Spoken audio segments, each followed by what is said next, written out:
Namaskar. Indian Tourism General Introduction. Introduction. India represents one of the oldest civilizations of the world.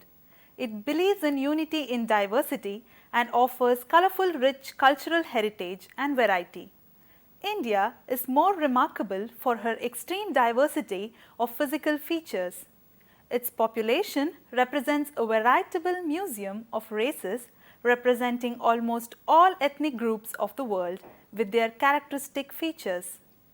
Nature and history both have made India one of the most attractive tourist countries of the world. It offers everything in a rich variety: mountains and hills, valleys, highest peaks, seas, beaches, landscape, scenic beauty, monuments and memorials, traditional art and dances, fairs and festivals, and many other things have made the country a mosaic of living traditions. Tourism needs variety, and India, with its vast dimensions and diversity, offers to every class of visitors something not found elsewhere.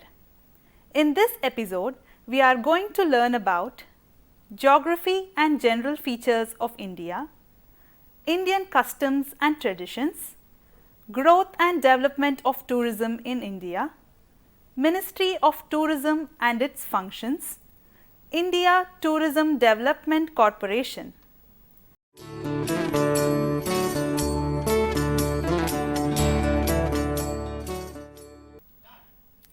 India, geography and general features.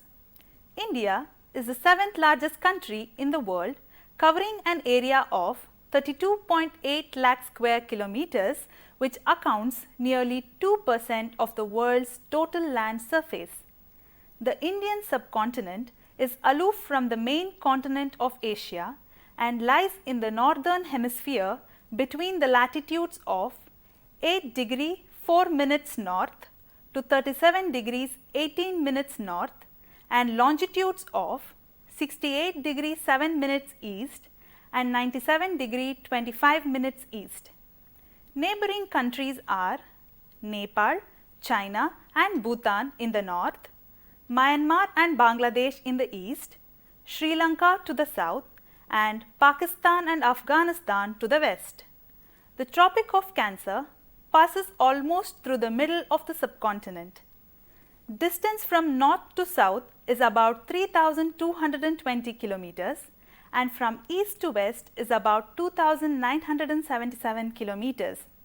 It has got 6,100 kilometers of coastal line and 15,168 kilometers of land frontier. It is bounded on the southwest by the Arabian Sea and on the southeast by the Bay of Bengal. In the northeast lies the Himalayan ranges and in the south the Indian Ocean. Andaman and Nicobar Islands in the Bay of Bengal and Lakshadweep in the Arabian Sea are parts of India. Physiography. India has a variety of landforms. The vast snow-covered Himalayas, fertile Gangetic Plain, great and little desert regions, virgin and verdant rainforests, spectacular beaches, backwaters and coastal areas, etc. adds to the physical diversity of India. Indian mainland comprises of 4 main regions. They are Great Mountain Zone, plains of Ganga and Indus, the desert region and southern peninsula. The mountain ranges and plateaus of Kashmir, the Himalayas and the hill regions of northeast form a conspicuous mountain system. The Himalayas start from the Pamir Knot. It stretches for about 2,400 kilometers from western Kashmir to Arunachal Pradesh. The most important peaks in this region are Mount Everest, Godwin Austen, Kanchenjunga, Dhaulagiri, Nanda Devi, Nanga Parvat, etc. Himalayas consist of 3 parallel mountain ranges: the Shivalik range, the Lesser Himalayas, the Greater Himalayas. The North Indian plains or the Great Plains stretch in an east-west direction between the Himalayas in the north and the peninsular plateaus in the south. This plain is one of the most densely populated regions of the world, as it is a fertile agricultural land due to huge quantity of silt brought by the Himalayan rivers. The peninsular plateau or southern plateau is divided into several large and small plateaus about 2000 feet above sea level.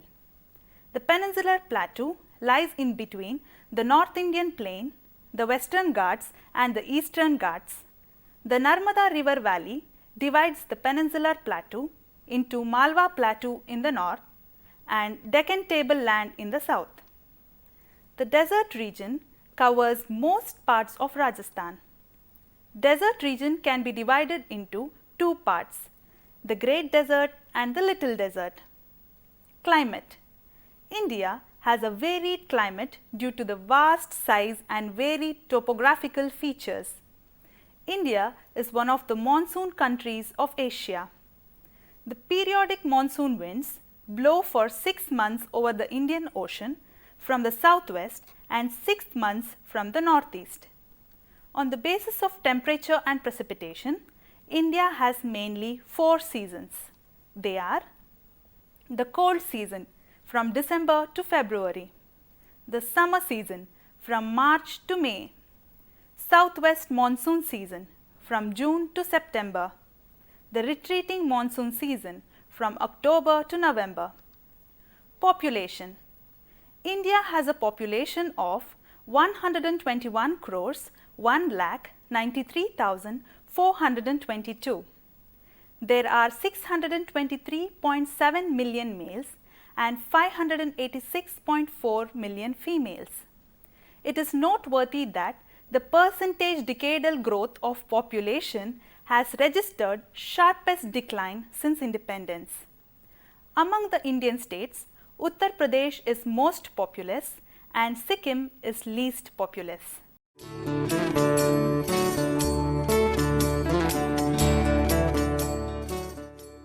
Indian customs and traditions. Customs and traditions are part and parcel of culture. Culture consists of the ideas, customs, traditions and system of belief, social institutions and art that are followed by a society. Indian customs and traditions include Pranam. It is a heavenly salutation. It means I bow to thee, thou soul, 1,000 times. Now, it is considered as saying hello but has a deep meaning in it. Namaskar or Namaste. It is a popular form of greeting in India. This is used for welcoming and bidding farewell. Nose pin. It is a symbol of purity and marriage. Before piercing the nose, the bride prays for her husband's health, prosperity and longevity. Scientifically, it wards off nasal infections and makes her olfactory sense stronger. Garlanding. Flower garlands are usually made with jasmine or marigold flowers. They are tied with a thread with a knot at the end. Garlanding is done as a mark of respect or honor. Mangal Sutra. It is a necklace made of black beads worn only by the married women. It is equivalent to the Western wedding ring.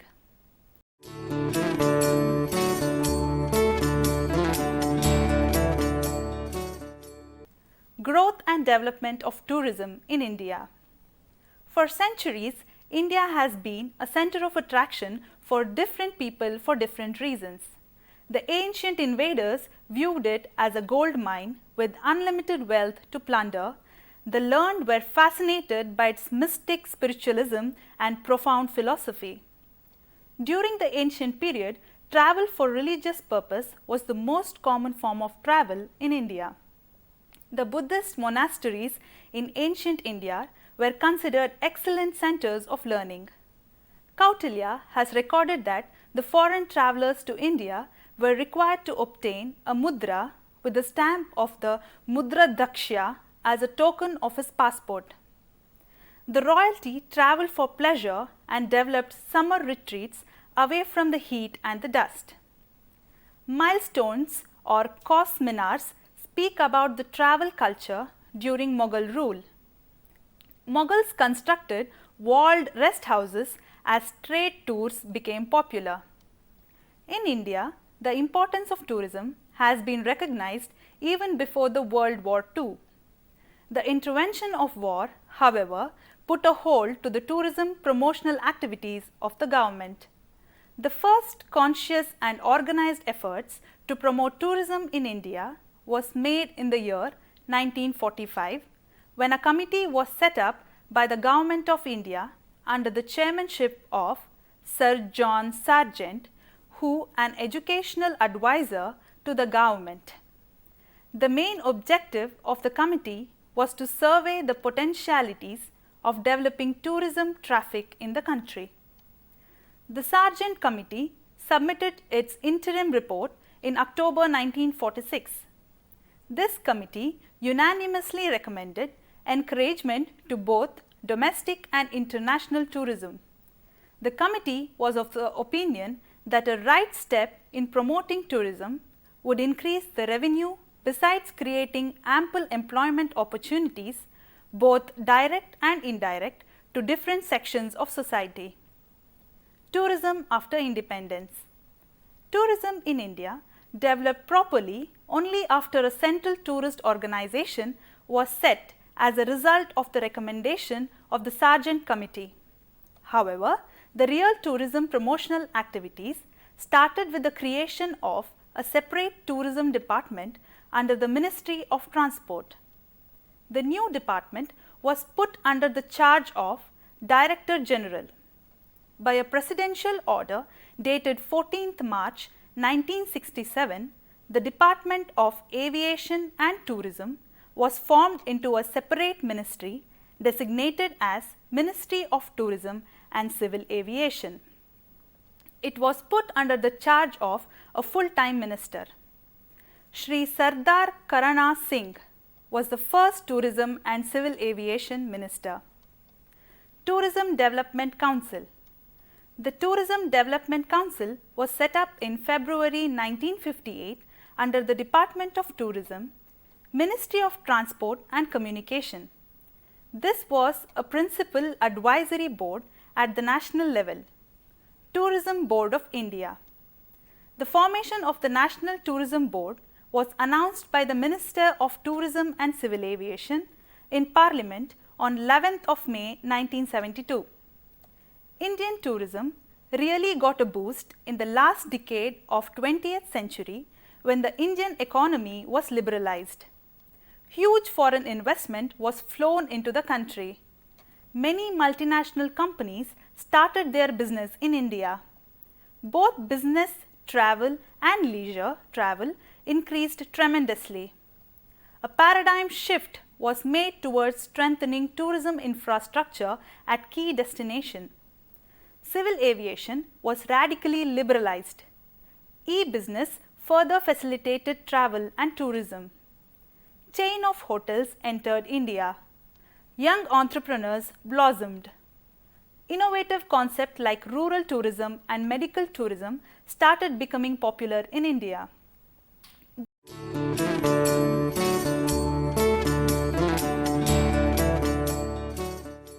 Ministry of Tourism and its functions. The Ministry of Tourism is the nodal agency for the formulation of national policies and programs. It also coordinates all the activities of the central government agencies, state government undertakings and the private sector for the development and promotion of tourism. This ministry is headed by the Union Minister for Tourism. The administrative head of the ministry is the Secretary. The Secretary also acts as the Director General Tourism. The office of the Director General is now merged with the office of the Secretary, which provides executive direction for the implementation of various policies and programs. Director General of Tourism has 20 offices within India and 13 offices overseas. Role and functions. The Ministry of Tourism plays a crucial role in coordinating and supplementing the efforts of the state, union, territory governments, catalyzing private investments, strengthening promotional and marketing efforts, and in providing trained manpower resources. The functions of the ministry are policy matters, planning, coordination, regulation, infrastructure and product development, human resource development, publicity and marketing, research, evaluation and monitoring, international cooperation and external assistance, legislation and parliamentary work, establishment matters, vigilance matters, budget. Indian Tourism Offices. The Ministry of Tourism has 5 regional offices located at Kolkata, Mumbai, Delhi, Chennai, Guwahati.